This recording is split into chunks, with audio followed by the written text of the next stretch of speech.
नमस्कार, राष्ट्रपोत से मैं पवन केसवानी।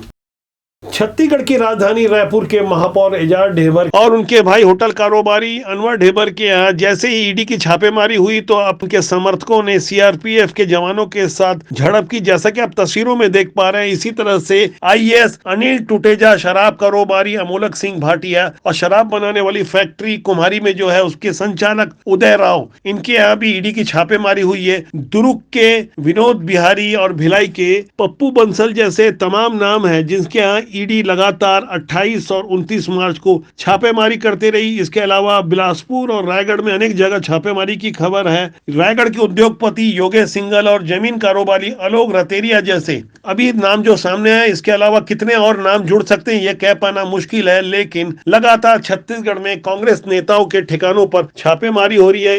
ये छापेमारी पिछले 2 दिनों से चल रही है, जहां कांग्रेस के नेताओं के अलावा सीए प्रतीक जैन, जमीन दलाल सुरेश बांदे के अलावा तमाम ऐसे लोग जो सीधे तौर पर कांग्रेस से जुड़े हैं। इसमें कांग्रेस के कोषाध्यक्ष राम गोपाल का नाम भी सामने आ रहा है। कुछ दिन पहले ही भिलाई में विधायक देवेंद्र यादव सहित तमाम कांग्रेस नेताओं के यहाँ ईडी की छापेमारी पर सीएम भूपेश बघेल ने सीधे तौर पर केंद्र की मोदी सरकार पर हमला बोला है। उनका एक तीखा बयान भी सामने आया। छत्तीसगढ़ में ईडी का फिर से छापा। उद्योगपति, व्यापारी, ट्रांसपोर्टर, विधायक, अधिकारी, किसान, कोई ऐसा वर्ग बचा नहीं है जहाँ छापा ना डाला हो। छापा नहीं डालता तो केवल मध्य प्रदेश है, उत्तर प्रदेश है, उत्तराखंड है, गुजरात है, कर्नाटक है। लगता है वहाँ ईडी का ऑफिस ही नहीं है। जिस वक्त छापेमारी चल रही थी तभी कांग्रेस की प्रदेश प्रभारी कुमारी शैलजा का कांग्रेस भवन में आना हुआ और यहाँ उन्होंने तमाम कांग्रेस के नेताओं और मंत्रियों के बीच जाकर एक नई रणनीति बनाई कि किस तरह से 31 मार्च से लेकर अप्रैल के महीने भर आंदोलन को रफ्तार देनी है। यहाँ साफ तौर पर जो रणनीति बनाई गई उसमें कांग्रेस के सबसे कद्दावर नेता राहुल गांधी के विरुद्ध केंद्र के हमले का एक मुद्दा बनाया गया और जिस तरह से भारतीय जनता पार्टी ने राहुल गांधी के मानहानि वाले मामले को ओबीसी के अपमान से जोड़कर सीधे तौर पर कांग्रेस को कटघरे में खड़ा किया, तो यहाँ कुमारी शैलजा भी कहाँ पीछे रहने वाली थी और उनका जो बयान सामने आया है उस पर आप गौर करें। उसके बाद मैं बताऊंगा कि छत्तीसगढ़ की राजनीति में कि आने वाले दिनों में कैसी दशा दिशा होने वाली है। ओबीसी की अगर बात है, यहाँ पर हमारे मुख्यमंत्री ओबीसी से हैं, राजस्थान में हमारे मुख्यमंत्री ओबीसी से हैं। हमारे देश के समाज को हर तरह से बांटने का प्रयास करते हैं, चाहे धार्मिक रूप से, चाहे जाति के रूप से। जब इन्हें कुछ और नहीं मिलता तो ये समाज को बांटने की बात करते हैं। छत्तीसगढ़ कांग्रेस प्रभारी कुमारी शैलजा एयरपोर्ट से उतरकर सीधे कांग्रेस भवन गई। वहां उन्होंने जो बातें रखी उसे भी समझना होगा कि किस तरह से आने वाले दिनों में कांग्रेस राहुल गांधी के मानहानि वाले मुद्दे के बाद उनकी सदस्यता जिस तरह से रद्द की गई उसे लेकर न केवल भाजपा बल्कि सीधे सीधे पीएम नरेंद्र मोदी के विरुद्ध आक्रामक है। पत्रकार वार्ता, मशाल जुलूस, उपवास, नुक्कड़, तमाम तरह के प्रदर्शन होंगे और यहाँ से जिस तरह से एक नए तरह के आंदोलन को धार देने की कोशिश होगी, इसे समझाते हुए बैठक में मौजूद छत्तीसगढ़ कांग्रेस के प्रभारी सचिव डॉक्टर चंदन कुमार ने भी अपनी बातें रखी। सीधे तौर पर यह समझाने की कोशिश की कि अभी चुनाव को 6 महीना बचा हुआ है और हमें गांधी जी के 1942 के करो या मरो वाले आंदोलन के तर्ज पर हमें आंदोलन करना होगा। पार्टी संगठन के काम को और धार देनी होगी। अब वक्त नहीं है शांत बैठने का। इस बैठक में अनेक मंत्री मौजूद थे, खास तौर से स्वास्थ्य मंत्री टीएस सिंहदेव, राजस्व मंत्री जय सिंह अग्रवाल, शिक्षा मंत्री प्रेम सिंह टेकाम, पीएचई मंत्री रुद्र गुरु, नगरीय निकाय मंत्री डॉक्टर शिव कुमार डहरिया और सीनियर विधायक धनेन्द्र साहू, सत्यनारायण शर्मा जैसे तमाम वो चेहरे मौजूद थे जिनके ऊपर दारोमदार होगा, बागडोर होगी कि किस तरह से कांग्रेस अब छत्तीसगढ़ में नए तेवर के साथ काम करेगी। यहाँ गौर करने वाली बात है कि इस बैठक में सीएम भूपेश बघेल तो मौजूद नहीं थे, लेकिन पार्टी के प्रदेश अध्यक्ष मोहन मरकाम ने बेहद आक्रामक अंदाज में भाजपा और खासकर पीएम नरेंद्र मोदी को घेरने में कोई कसर नहीं छोड़ी। उन्होंने सीधे तौर पर उन्हें तानाशाह बताते हुए अपने इरादे साफ कर लिए।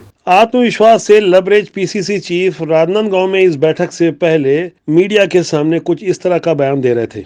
लगभग हम 36 वादों में हमने 32 किया है। 2-3 वादे बचे हैं, जिसमें एक जो शराबबंदी की बात थी उसमें भी हमारी कमेटी अलग अलग राज्यों का वहाँ से अध्ययन करके आई है, उसमें भी आगे मुझे लगता है सरकार कुछ ना कुछ डिसीजन लेगा। हम 75+ टारगेट लेके चल रहे हैं, उसमें एक राजनांदगांव भी है। हमारा टारगेट राजनांदगांव सीट जीतना है। पिछली बार डॉक्टर रमन सिंह जी बोल्ड होते होते बच गए थे, मुख्यमंत्री रहते हुए 15-16 हज़ार वोटों से जीते। इसका मतलब साफ है डॉक्टर रमन सिंह को यहाँ की जनता भी नहीं चाह रही है।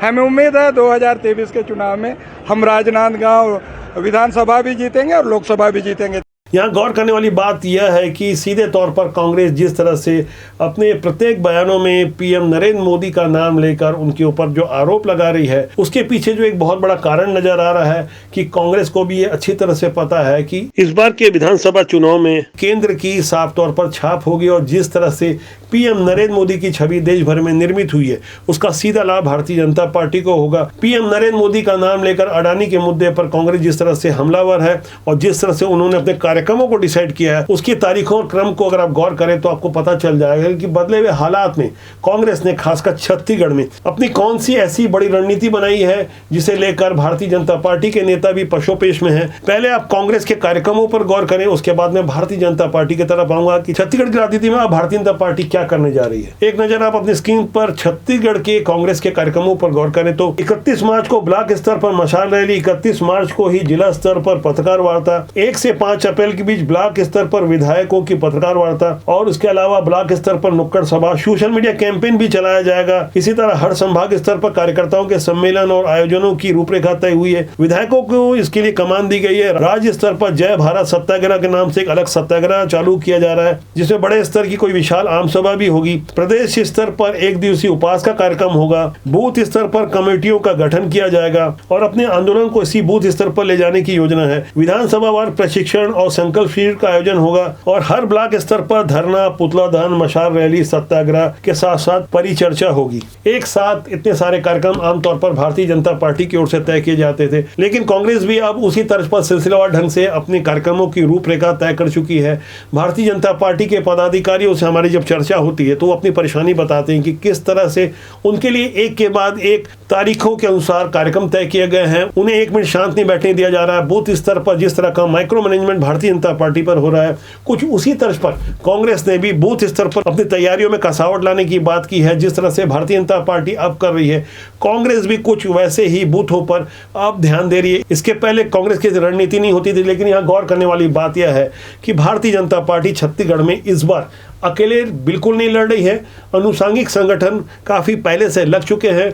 मैदानी सच्चाई कांग्रेस को भी पता है कि किस तरह से भारतीय जनता पार्टी का जब अनुषंगिक संगठन सीधे तौर पर चुनाव को लेकर जब मदद करता है तो हालात लोकसभा वाले हो जाते हैं कि किस तरह से 2014 की लोकसभा में जीते हुए भाजपा के 10 विधायकों की टिकट काटकर सभी 11 नए चेहरों को मैदान में उतारा गया था। उसकी परिणति भारतीय जनता पार्टी को खासी सफलता के रूप में देखने मिली। ऐसे ही हालातों को समझते हुए कांग्रेस ने भी अब आमूलचूल परिवर्तन तो किए हैं, जबकि दूसरी ओर एक नई जानकारी हमारे पास आ रही है कि कांग्रेस जिसे अपना हथियार बनाने जा रही है और भारतीय जनता पार्टी उसी पर अब हमलावर हो रही है। जैसे छत्तीसगढ़ में कांग्रेस गाय, गोठान, गोबर खरीदी, किसानों की समस्याओं को लेकर जनता के बीच जाती है और इसे अपनी उपलब्धि बताती है।